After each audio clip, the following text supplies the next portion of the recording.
It has been a busy holiday period for Atlanta United, and we have lots to talk about in our transfer special.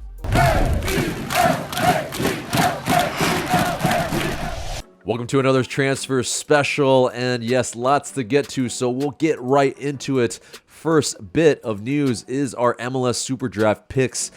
So with our first draft pick, we picked up Ronan Wynn out of Denver and William Kolvik out of Maryland for the 2025 MLS SuperDraft. And yes, a couple of defenders that won the Defender of the Years in their conference. Definitely some very interesting picks. Some guys that essentially maybe ready-made can maybe contribute for the twos immediately, and maybe with an eye for future depth in the first team. But yeah, absolutely. If you're going to trade away the higher draft pick for who's up next, which it's the trade for Mateusz Klich, a midfielder from DC United, who was their DP last year, but apparently Atlanta United have only parted with a super draft pick, the 26th pick of this super draft, and future GAM 2026 GAM if he meets some certain incentives. So yeah, it will be, yes, in a senior roster and international slot, but Klich is a Leeds legend, played in the Premier League, with Leeds for 5 years. Of course, like I mentioned, a DC United designated player will still be a designated player for them, but will not be for us. There is a rumor of less than $300K of a budget charge for Atlanta United, maybe even less rumored, and that is kind of insane. But he's a former Polish international, a guy who can run the game for you in midfields, can also assist as well, put in the final ball. He had 13 assists and 2 goals last year. So definitely at his age, a 34-year-old, brings veteran experience, but also a player that knows this league, won't be on DP charges, but will be able to possibly replicate those type of numbers. And in a team where, we now have our head coach. The new head coach has been announced. Ronny Deila, the Norwegian coach. It came on very quickly. It seems like he was just let go this week by Atl Utd in Saudi Arabia, but now he has been hired. It seems like there was a brief conversation with Chris Henderson, our new sporting director, but it seems like somebody that has been on the radar of Garth Lagerwey's for quite some time. He's a serial winner.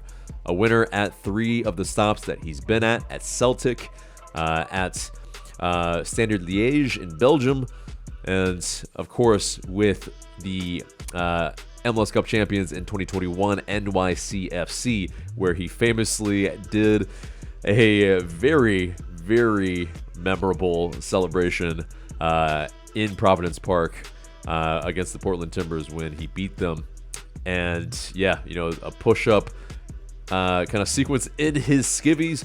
But a defender by trade when he was a player. He seems more like a coach that wants to play on the front foot, attack on the wings, attack centrally as well. A coach that definitely, as far as getting the most out of his players, seems like he demands quality, demands standards, and is ambitious. He wants to make sure that anybody he works with is somebody that he can improve. And, him saying that also, with the culture in, at least the team and with the fans, seems like a coach that with the Ronny roar, where he kind of does the 3 fist pumps, kind of like a Jurgen Klopp. It is sort of a him wanting to really connect with the fans as well. So that's great to see. And yeah, if we are able to get the best out of Deila and the crew that he will be bringing 2 assistant coaches. Unfortunately, one of them is a goalkeeper coach, so that means Liam Curran will unfortunately probably leave the club. But the longtime goalkeeper coach for Atl United. But definitely times are changing for Atl United, but I think it's definitely probably something for the good. A serial winner. I mean, what do you guys think? Let us know in the comments below. But before we end the video, we definitely want to get some insight into Ronny Deila, and we've got Christian Polanco of the Cooligans up next, giving us a big bit of insight. And so, guys, we definitely wanted to bring on somebody that is an expert in Ronny Deila, and yeah, he has a first-hand knowledge of the MLS Cup win that, of course, Deila was at the helm for. Christian Polanco of the Cooligans, honored to have you here, and yeah, I mean, it's been too long. AJ, how you been, man? I've been fantastic to some degree. The team, not so much, but this is a big stride, hopefully, in the right direction. Fingers crossed. Given that the Atlanta United had how many managers since the Tata era?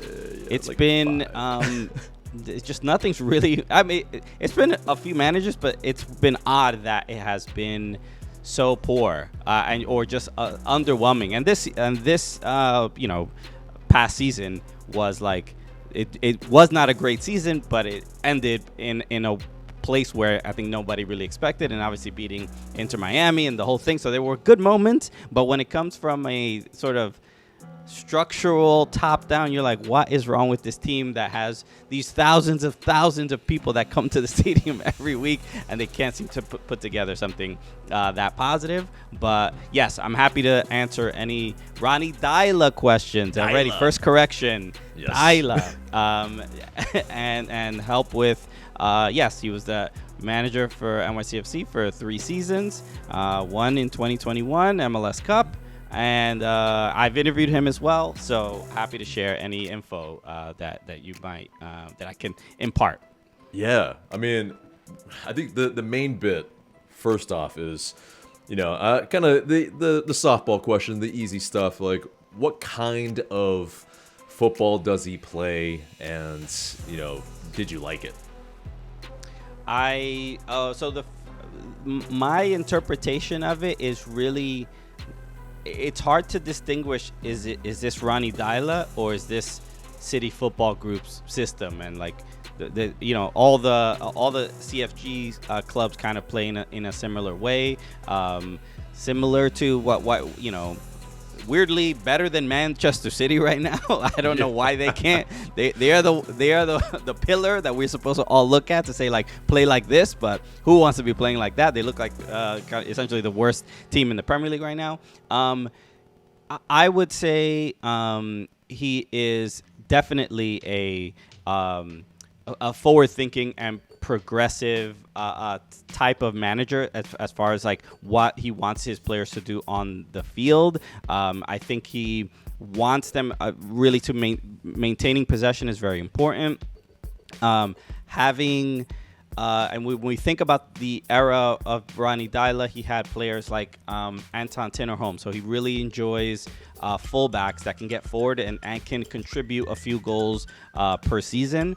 But it's even from myself, I'm trying to figure out like what was Ronnie's magic and what was the fact that we had Tati Castellanos, who had one of the most incredible 2 seasons, I would say, in Major League Soccer. So more than anything, and from all the players that I've spoken to, they always no one ever really said anything negative about Ronny Deila. I think everybody kind of knew where they stood. When we're looking at after Ronny Deila left and Nick Cushing took over, I think there was a few more, not necessarily drama per se, but like difficult decisions about players who were paid a lot of money or the club paid a lot of money to transfer them to New York City FC, and Ronny wasn't really. A lot of that drama didn't really happen in Ronny's short time, but more than anything, I think he just instilled a confidence and belief, and that 2021 season was exactly that. Going through the playoffs, winning pretty much every game on the road outside of Atlanta. When we won that game at home, but but it was It was a great year, and his time with the club, I think, was very, very positive. And yeah, that's kind of how I see it. I mean, the players that played under him showed a lot of improvement and growth, and I think he's just going to bring that to Atlanta United. Right. I love to hear that, the away record, because we've been absolutely anemic in pretty much most of our history, except for 2018 on the road. And so, yeah, definitely that is a good stride in the right direction. I do have to ask, how much of a part of, the Bronx, the Yankee Stadium, just like dynamics, the short field, is it something that you feel like he adapted to really well, and maybe that aided to a good record, or was it something else that I think so. It's hard to say specifically. He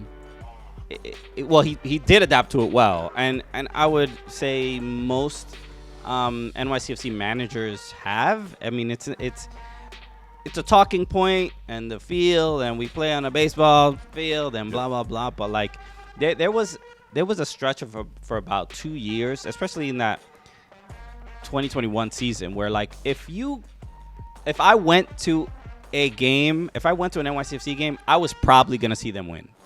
Like I bought my ticket and I went home. I'm like, hey, that was a great time. I had a good time. My team won. And the last season when we missed the playoffs, that was the shock. Like, how could this team play like this? Like they have they have the talent. They just couldn't figure anything out and connect strings of just positive results. So I don't think that's a huge factor. Both teams have to play on the field. Yes, NYCFC has an advantage. And it's not because they're familiar with the field per se. I think it's because the type of players that they have and the style of play that the team has. We don't do long balls. It's so rare that we even when we're playing away that we play that type of game. Like teams that give us trouble the early years, the Red Bulls, high press, and we tried to play out the back, and people would make mistakes. But now, since the caliber of players has been high, especially in terms of possession, and then also the growth of the fullbacks and the players that they bring in, like even the homegrown players, Tavon Gray, Justin Hack, who really got his opportunities playing under Ronny Deila, and you see tons of growth in players like that. That's kind of where I see his strength. And yes, I'm sure CFG is telling him certain things of like style of play and things that he wants to do, but he still has to be the one that's one-on-one instilling confidence in those players. So that is a huge part of what made me proud to see how he ran the team during his time, because there were a lot of young players that got opportunities and then also produced results. And it wasn't, yes, the players that he signed did well, but even if somebody was injured, and Anton Tinnerholm was a good example. He got injured and he missed most of the season, but we still won MLS Cup that season with Tavon Gray, who was 19 or 20 at the time, and big responsibility to start in an MLS Cup final. That says a lot about the coach to identify that he is capable of being in that position, and then it obviously led to winning a cup. So that's kind of where I see his strengths for sure. Yeah, and the trust in a young kid, that's huge. So I love that. So one of the team members here, it's a little bit negative of a question, but I mean, I wanted to ask it. But he asked, what's the bad things that you guys experience with Deila? And if you can share some of the, Sure. I mean, not every year was great. The first year, if I remember correctly, there were a couple losing streaks and not finding many goals. I think in general, I mean, that could be with any team. Like I said before, his tenure wasn't filled with a lot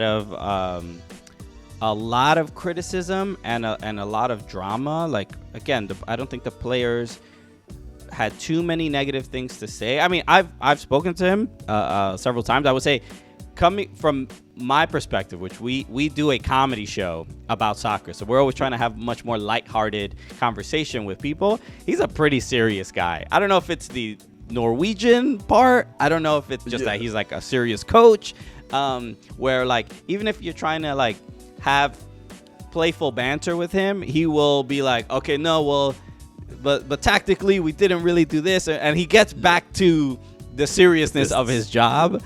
so that would be the thing, at least from my perspective, is that, like you said, he does seem to be all business, and I honestly think he has and I think we're going to see more of that while at Atlanta, because he's walking into a scenario with much more sort of turmoil.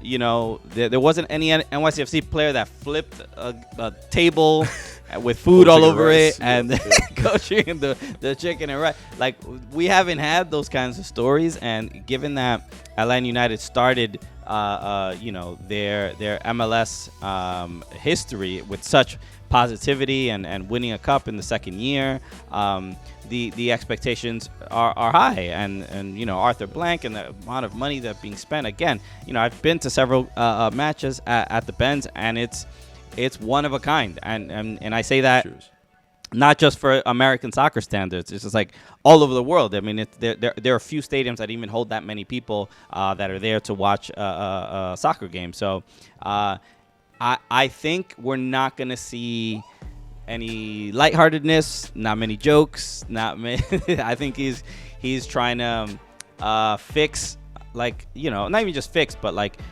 bring Atlanta United to where they should be. They should be a strong team year in and year out. And ever since y'all got rid of Julian Gressel, everything fell apart. Okay, so he's trying to. That's the catalyst.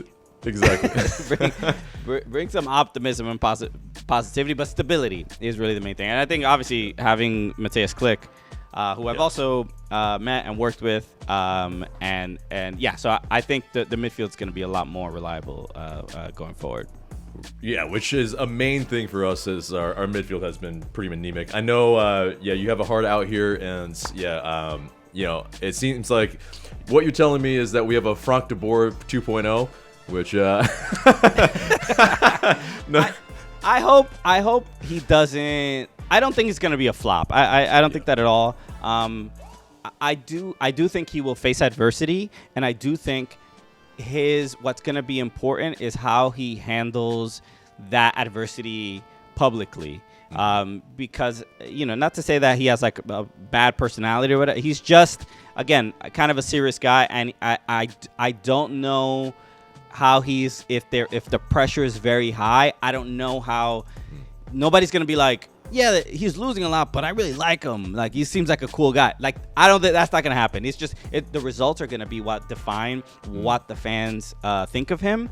And I think, you know, it's obviously gonna be the first season is gonna be tough, and Atlanta have their issues, but I think if he has time, if he has 2-3 years, I think he could really do something and put them in like a positive direction. But then my concern in general is that he left NYCFC because he got a better opportunity at Standard Liège in Belgium, and that lasted one season. But I believe they won the title that season.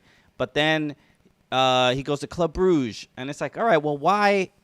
It seemed like he left a pretty good situation to go to, you know, what's a quote unquote better club or whatever, and then that doesn't last very long. Club Brugge doesn't last very long. He goes to Saudi, and it's like, all right, well, bro, where are you in your own journey? Like, what do you want to be doing? And that is my main concern right now. Because yes, do I think he knows MLS? He spent a decent amount of time here, but the tumultuousness of his last few years, that's the part of it that has to be like kind of sorted out. Absolutely, and hopefully that's behind him. Hopefully, because he did say in his press conference that he wants to be able to stay somewhere for a longer bit of time with his family, just being dragged across the world. Last thing is, what led to that celebration in his skivvies doing push-ups in front of the MLS Cup? Bro, if you watch that video, I don't know if you're gonna play any B-roll. I'm there. I'm in towards his left where he's doing push-ups. I'm towards his left shoulder. Me and Alexis are there. One of the greatest moments of my life. I wish I had the confidence to do the same thing, but I did not. It was a thing. He did it. I believe when he was at Celtic. I think he made some sort of bet or something with the supporters that if we beat Rangers or if we win the title, I'm gonna do push-ups naked on the pitch, and he did it. And as soon as he signed with NYCFC, this was like nobody even cared about the record. Everybody was like, "Yo, if you win the title for us, you're doing that, right?" Like, and he kept his promise, and it was. He did have a genuine connection with the supporters. You know, I would be in the supporter section, and he would, you know, do the clap 3 fists or whatever. The Ronny roar, yeah. So he kept his promise, and that was something that throughout the season, and as soon as we got to the playoffs, like it came up, and as soon as we were winning games, beat the Revs in penalties, like. People kept bringing it up, and he always sort of, you know, I'm not thinking about that and all that kind of stuff. But I was on the field right before it happened, and there was a murmur. You know, the players, you know, at Providence, all the NYCFC players right at Providence Park were like, "Is he gonna do it? I mean, what's going on? What's going on?" The staff and he just went up in front of the away end at Providence Park, and just as soon as he started taking off his shirt and pants and shoes, and it was cold, bro, in Portland in December, it's freezing, and he didn't even think twice about it. So he's a man of his word. I think we see that as very clear. But no, one of the coolest moments I think in NYCFC history, and he got to be kind of the reason that happened. But yeah, he's capable of being a little goofy, but it might if Atlanta win a cup, I'm hoping. You know what's coming. You're gonna see. We're pressuring him hella hard if that happens. You exactly. best bet. Yeah, it is. Yeah. You take I would love the cup to Magic City, and then also do that at Magic City. So it's fitting. That's he's probably going to jail probably if he does that. I think only the women can get naked at Magic City. Sure, I mean you got to make make one exception. You know, right? Maybe if he buys like all the wings, then the restaurants are like, you know what, it's okay. You know, Yeah, exactly. You bought the house. Eat the wings. Eat the wings out of the cup. Couple Ooh, push-ups. yes. By the pole. It's all Manifest good. it. Manifest it. I love it. Well, Christian, I know way past time. Thank you so much for going over a little bit. And yeah, man, much more success for you guys. You guys are killing it. Absolutely. And thank you so much for your time, man. I appreciate it, AJ. Take care, brother. And so thanks again to Christian Polanco of the Cooligans. What a legend. And they are doing amazing things. You can check it out in the description below. But guys, that is the video there and there. That's another transfer special for you. Hope you guys have a wonderful, wonderful, happy holidays. And yes, if more news drops, we will absolutely have it for you. But keep it locked. Remember, subscribe, share, like, do all the YouTube things, and we will see you in the next video.